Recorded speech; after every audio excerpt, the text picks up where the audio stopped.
பத்தினி பத்த வச்சா வாழை மரமே எரியும். உண்மை. ஆமண்ணே. பச்சை வாழை மரமும் எரியும்.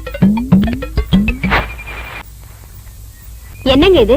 சோறாக்குறதுக்கு விறகு எடுத்துட்டு வர சொன்னா வாழை மரத்தை எடுத்துட்டு வந்திருக்கீங்க. போய் அடுப்பத்த வச்சு சோறு குழம்பெல்லாம் ஆக்கி 1/2 மணி நேரத்துல எனக்கு போ. இத முதல்ல உங்ககிட்ட கொடுத்து பத்த வைக்க சொன்னது யாரு? நம்ம தாங்க முத்து கண்ணுசாமி பழனிசாமி தான். முதல்ல அவங்க பொண்டாட்டிங்களை பத்த வைக்க சொல்லுங்க, அதுக்கப்புறம் நான் பத்த வைக்கிறேன்.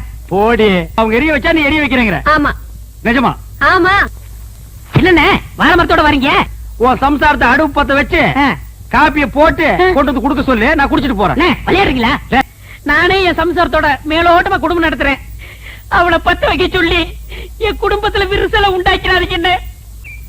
அண்ணே, நானே குத்து மதிப்பா குடும்பம் நடத்திட்டு இருக்கேன். குடும்பத்துல குழப்பத்தை உண்டாக்கிறாங்க. எல்லாம் கூப்பிட்டா வரமாட்டா. எது வரமாட்டாளா? நீ புருஷன் தானே? ஏதோ ஒப்புக்கு புருஷன். எது ஒப்புக்கா? ஒருத்த மேலோட்டம், இன்னொருத்தன் குத்து மதிப்பு,